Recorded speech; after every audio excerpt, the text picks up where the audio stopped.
Hello, everyone. My name is Zac Turkel, and I am here with a very special guest. She is a dancer, choreographer, producer, and actress. She's best known for playing Laa Laa from the Teletubbies. We have Nikky Smedley.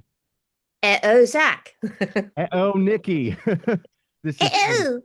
Oh. Oh, that's so cool. Imagine 3-year-old me. I would have been super stoked to hear you do that. I'm so excited. Teletubbies was my favorite show growing up, and super, super stoked to have you here. Thank you for having me. No problem. So the first question I want to go to, I want to talk about some stuff that you did recently. A few years ago, you wrote a memoir called Over the Hills and Far Away: My Life as a Teletubby. What made you decide to write the book? Well, it was something that I'd always wanted to do. And then, life would just continually get busy and it would fall by the wayside. And then, of course, don't know if you remember, we had this massive global pandemic thing. Oh yeah. And and I was about to take a show called Nickypedia out on the road just when lockdown happened. So I was sort of just like a cartoon character, kind of ran off the edge of the cliff and suspended in midair, going, "Oh, can't do that. What's going to happen?" So after we all did, didn't we? We kind of settled in after a while to, oh, this is the reality. Um, None of us knew how long it was going to last, and it just occurred to me, well, this is the perfect time. I will write the book. So that's how I spent my year and a half of isolation by myself, Yeah.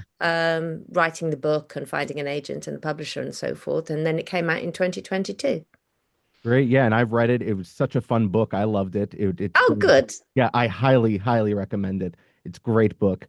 So my next question is, I want to go back to the beginning. So what was your childhood like, and how did you get started in dancing?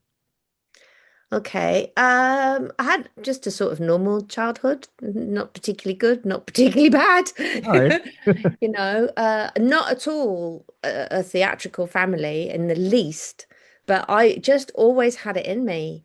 Um, and I started kind of doing, little ballet classes like you do when you're a little girl. Um, and we did one show and I thought that was fantastic. And then we had to go back and do classes, and I was constantly like, when are we going to do another show? When are we going to do another show? But it wasn't happening, so I left and kind of got on with life and being a kid and everything. And then gradually through my adolescence, I started dancing again at school, and then thought, oh no, I really want to do this. So then went back to ballet and started doing part-time drama classes and things like that. So, Okay. and I was just desperate. I was desperate from as long as I could remember, just to kind of, when will they let me get out of school and go and do the thing I actually really want to do? Yeah, And like I say, I have no idea where it came from, but it was just, I don't know, just born show offy, I guess. maybe. Who knows? So before Teletubbies, what were you doing specifically? Many things. I had run my own dance company for about 20 years. I was 34. Okay. So dancing was getting harder, as it will, at that sort of top level professional thing. And every time you hurt yourself, it takes longer to get. And also, I didn't earn very much money, and I'm a bit sick of that. And I was singing in groups and doing a little bit of acting, and turning my hand to various various show busy things. But yeah, I just had this. I just realized I couldn't do it. It's like you can feel yourself, you've peaked. I'm no longer as good as I used to be. Right. Yeah. And that's an awful feeling. You just It think, happens with no, and I'm athletes still, too. Yeah. people are still paying money to come and see me, and yet in my heart, I know that I'm not as good as I was. Um, and like I say, I was a little bit fed up of being dirt poor all the time. Yeah. So I was just looking about, really. I was just looking about for something else to do for the next stage of life. And Hmm. then I saw this ad in the back of the Stage newspaper, which is the trade paper for theatre and film folk and TV folk in the UK. And I saw the ad and it said artists with stamina required for a new children's television show. They weren't kidding. No, they really weren't. And then it said something like people with unusual backgrounds or personalities particularly welcome. And I thought, Mm. well, that's a bit of a, you don't see that every day. No. Maybe they will employ me. And so that was in October 1995. And after Wow. much, yeah, much going back, I mean, I don't know how many hundreds of applicants they had in the first place, but the long process of going to auditions as they whittled down, and then yes, come back and whittle down fewer people and fewer people, months and months and months. And it was just before Christmas Hmm. that I got the phone call from the producers saying, yeah, we'd like to offer you the job, which is always such a miracle because, in my Yeah. line of work, you do loads of auditions and applications and what have you. And you just get used to no, too small, too tall, too old, too young, just not what we're looking for. And it's all you go through a whole load of no's before you get the yeses. And this was such a big yes that it felt like a kind of a miracle, really. And yeah, very happy. Definitely. And it all worked out in the end, that's for sure. What was the process of filming an episode? How long were you out there for? Because for people who don't know, Teletubbies was actually filmed on location in a field in England. So how did that all work? That's right. Our version was the The rebooted original, yes. version. Yeah, the rebooted version is CGI, but we actually lived in Teletubbyland, Yeah. in the beautiful Warwickshire countryside. And I mean, we worked from 8 o'clock in the morning to 7 o'clock at night, really for British summertime when you had enough light to make it worth your while, So from kind of end of March to beginning of October, that kind of thing we would film every year with a week off or so in the middle. Okay. And you say, how long did an episode? I mean, it depended on the episode. If it was sort of everybody stands on one leg and falls over, you could kind of knock that off in the morning. But if it was, oh, a cloud gets into the dome and mixes up with the custard machine, and I then remember it that one. gets, yeah, it gets full. That one took about 2 weeks. So Wow. you'd sort of do these big production extravaganzas, and then in order to be able to do those, you also had to do a few that was just everybody falls over. Yeah. Do you have a favorite scene in particular that you liked? Um, yeah, it kind of changes. There's lots I'm very fond of. I'm very fond of La La guitar. Oh, I remember that Very one. fond of the guitar. That was Yeah, just that was a hoot. funny one. Yeah. Yeah. I'm also very fond of the wall, which was Okay. a me and Poe two-hander. It was just kind of because it was a real just an almost endless behind you gag. And who doesn't love that? Oh, yeah. And I love the swing, the big props were always very exciting. Uh, one that I liked particular was on one of the VHS tapes when a ball of string appeared in Teletubby Land and it got all messy and the Nunu had to tidy up the ball of string. It was a pretty funny one. Yeah, I don't even know if I was in that. I think You were, yeah, because I was watching it pretty recently. It was no, pretty well, funny. obviously hasn't hasn't Uh, stuck in my memory. yeah, that was a good one. I liked it. I liked the one when the Tubby toaster like screwed up and all the toast was flying all over the place. Oh yeah, well, we spent about 3 days with the art department just chucking toast at us. That was, Yeah, that that was was one of those moments where you just think, what kind of a job? But this is like the most bizarre. How did my life get to be this crazy job? yeah. And I also liked very much occasionally in the script Andy Davenport, the genius who wrote all the scripts. yeah. He would occasionally put in just, Laa Laa does a dance or Laa Laa sings a song. Hmm. So you just have a kind of a bit of freedom to explore. And for that reason, I like very much Tubby Custard, Tummy, when Oh, yeah. Poe eats too much Tubby Custard and it makes her feel a bit ill. And then all it said in the script was Laa Laa sings it better. So, which is Yeah. great because you just sort of have to go away in a quiet corner and think, what will be funny? What Yeah. will be a funny song? What's also cool is that they incorporated, because this was in the mid 90s, they included early CGI. This was like right after Toy Story, because I remember the ships Yeah, yeah, and the yeah, animals going two by two. yeah. That was honestly cool. I mean, nowadays, if you probably look at it, you're like, oh my goodness, it looks so outdated. But back then, that was revolutionary. Yes, it was. Yes, it was. Yeah. Lots of things back Tubby's were. I mean, even the fabric, Hmm. the furry fabric that went over our underneath armor, if you like. Yeah. Um, I mean, that came from America, in fact, because that was the first time there had been a four-way stretch on a Okay. funfair fabric. So, there's and all sorts of little details like that just had never been tried before. So poor old Anne Wood, who's the other genius Yeah. who created it, was like in a constant state of, oh, we're trying to do this. Will it actually work? But of course it did. Hooray! That's great. Yeah. So speaking of the costumes, what were the mechanics like inside? How were you operating everything in there?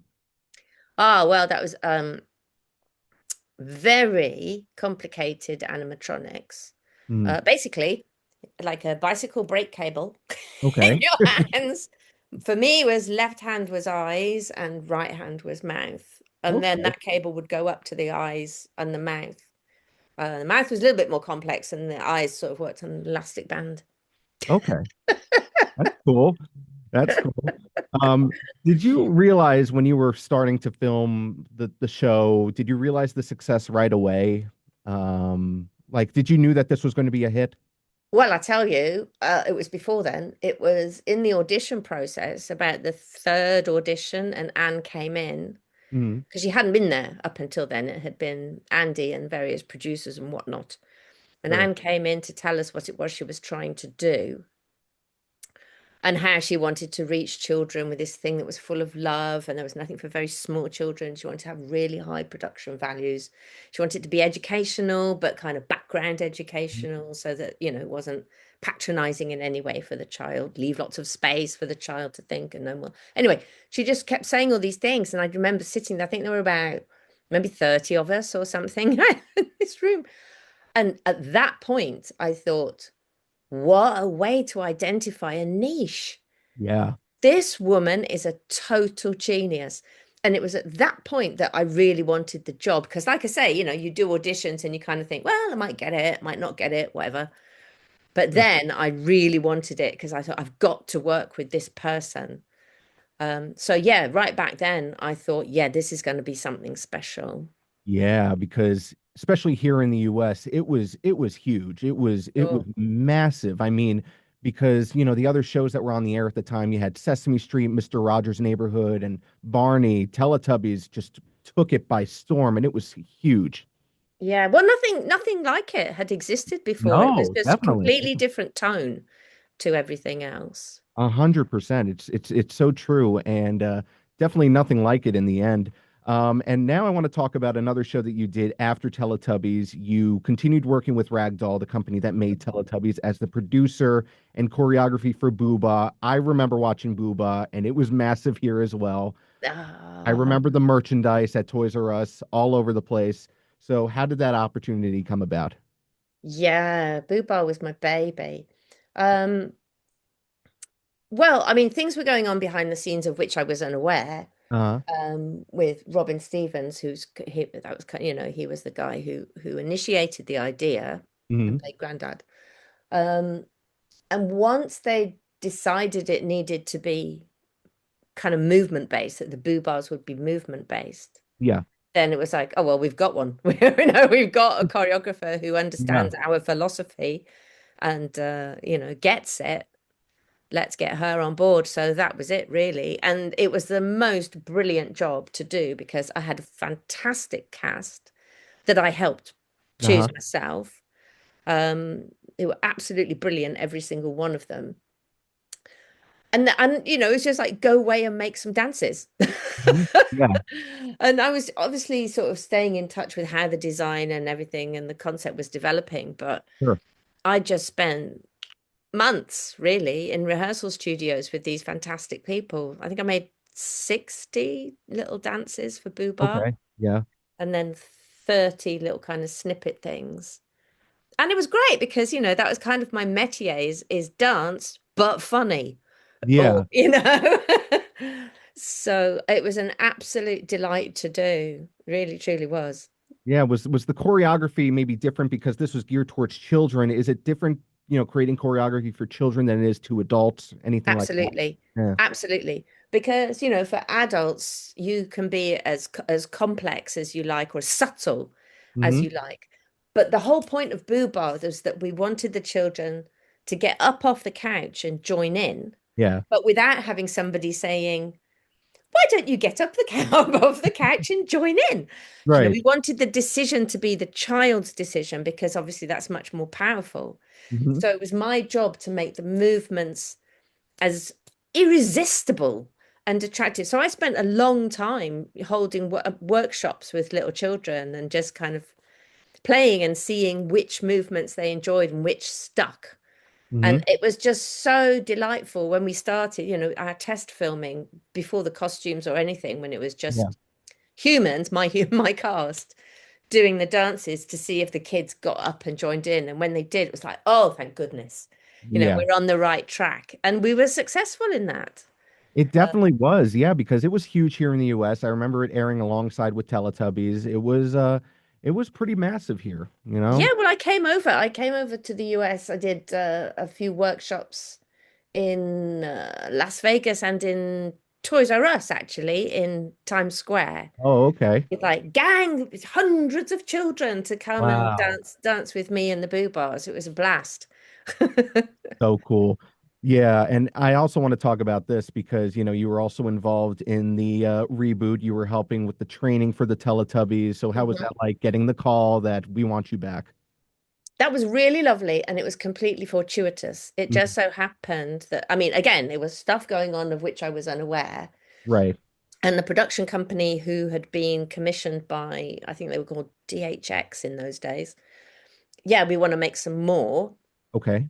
And they were a bit nervous, like, can we? I think they tried to do it in America, Uh-huh. and before it even got close to the screens, they sort of went, "No, we can't. It's something kind of quintessentially English." Yeah. We just kind of can't quite grasp. So we need an English production company uh, Okay. to make it. Ragdoll weren't interested in doing any more.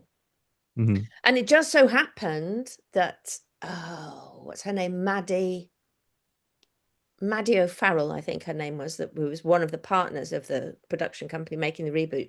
She was at some TV biz dinner and happened to come across Sue James, who was our head of production. Okay. And they were having a chat about it at the blah, blah, blah. And Maddie was saying, I don't really know how to approach it, how to go about it. And Sue just went, get Nikky Smedley. She's Hmm. like, you won't get Anne, you won't get Andy, you won't get any of those people. The next best thing is get Nikki on board and she'll Yeah. kind of give you a hand, which was a huge compliment, of course, Oh, yeah, for sure. and also delightful again. And the really wonderful thing about the reboot is that Rebecca Highland, who is the new Laa Laa, and Nick Kellington, who is the new Dipsy, I'd come across them before because I also worked behind the scenes on In the Night Garden Ah, okay. and training up that cast. So I'd Mm. already had dealings with them and explained the whole philosophy of a ragdoll show. And so it was like, oh, well, half the work is done with these two. Yeah. And then the others were, great enough to just pick it up as they went along. So I can't remember how long I worked on that for, but it was probably the best part of a year. I don't know, 8 months or something. And then obviously they have to fly and be free and make it their own. Yeah, I know I've seen pictures of it, it just I don't know. I mean, it just doesn't look the same like the original because the original, Mhm. it was real. It was on a real Yeah. set. It looked authentic. And you know what? It's funny. I don't know if they should ever do like a test, like maybe show kids today the original Teletubbies. It probably still holds up today, for Well, sure. it does. It's on YouTube still, a lot Yeah. of the original episodes, and still gets like, gazillion views and Oh everything. yeah. But That's I mean, yeah. yeah, there were.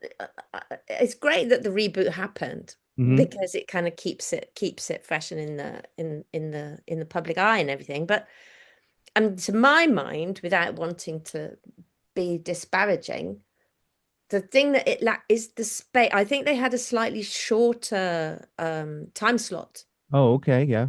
than we had, and so everything got just a little bit squeezed and a little bit rushed. And part of the whole ethos of our version was that there was lots of space. There Yeah. would always be like a beat. Something appeared from far away. Bing, it appears. Beat for the Right. child to understand what it is, and then the narrator to say what it is, and then the tubby to come in, and and then what's that? What's that?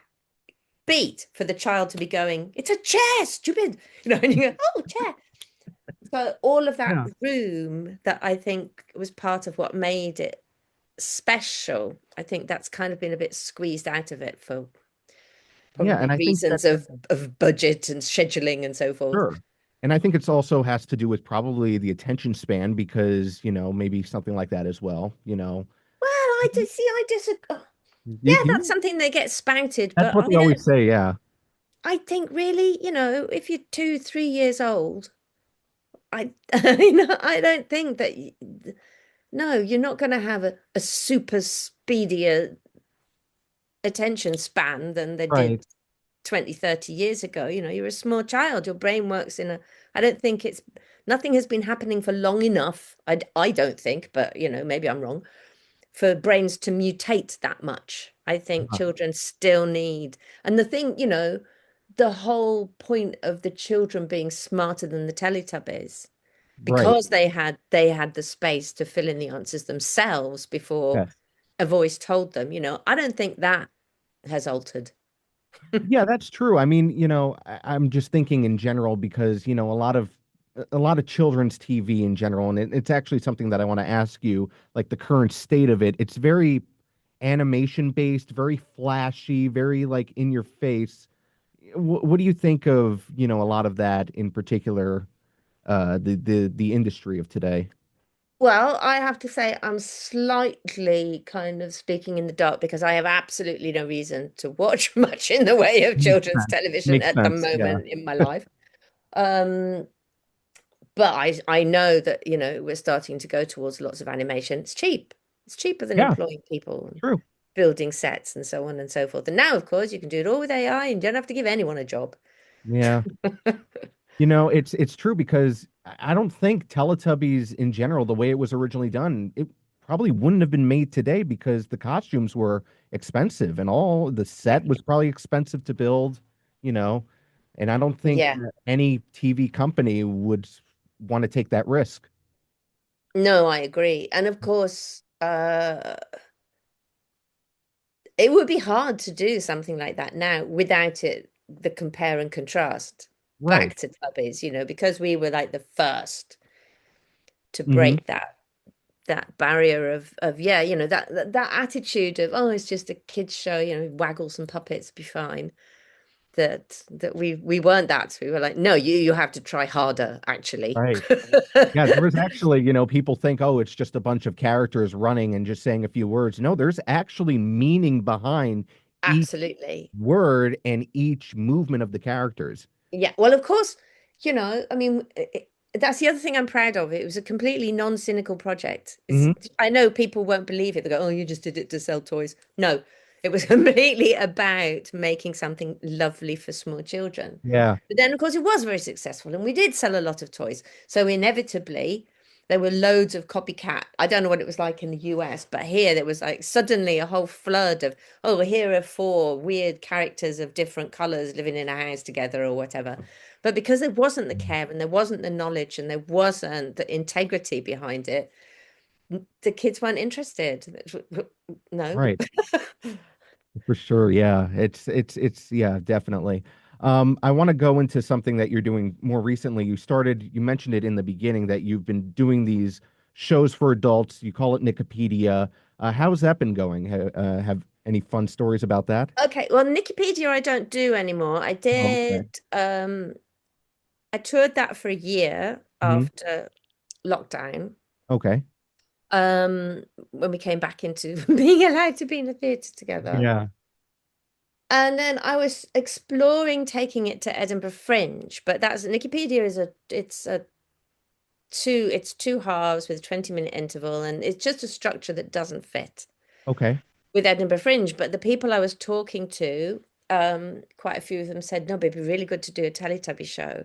And there's this Ah, one guy in particular, Charles, at a company called Space, I think it's called Space UK. Um, he said, do me a show that's basically you talking about Teletubbies for an hour and you can have the space to come and perform it at Edinburgh. wow. And I thought, actually, yeah, that would be really fun.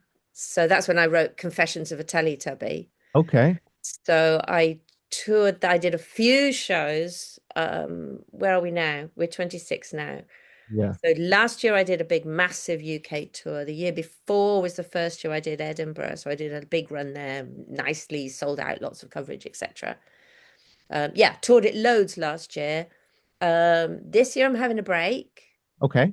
John Dipsy and we've been doing a couple of Comic Cons, which is fabulous. And Wow. frankly, we want to do more and we'd love to come to the US and do Comic I Cons. would So love that. That would be if you so have any cool. contacts. I'll see what I can do. But yeah, and then next year, of course, is our 30th anniversary of broadcast. Any special So, things that might be coming up the well, pipeline? I want to do an anniversary version of Confessions of a Teletubby, which might involve John Dipsey as well. That's So, good. yeah. That would be fantastic. If you ever do that show and you ever tour it here in the US, I'll be there. I'll definitely front row, Nikki. I'll Yeah. definitely be there. So, Nikki, I can't thank you enough, for coming and taking time out of your day to come do this. I'm just so happy that that we were able to do this. You're very welcome. It's always a pleasure to have a chat. It was great. All righty. So, thank you, Nikki. Teletubby, bye bye. Bye, Tubby. Bye bye. Bye bye. Bye bye.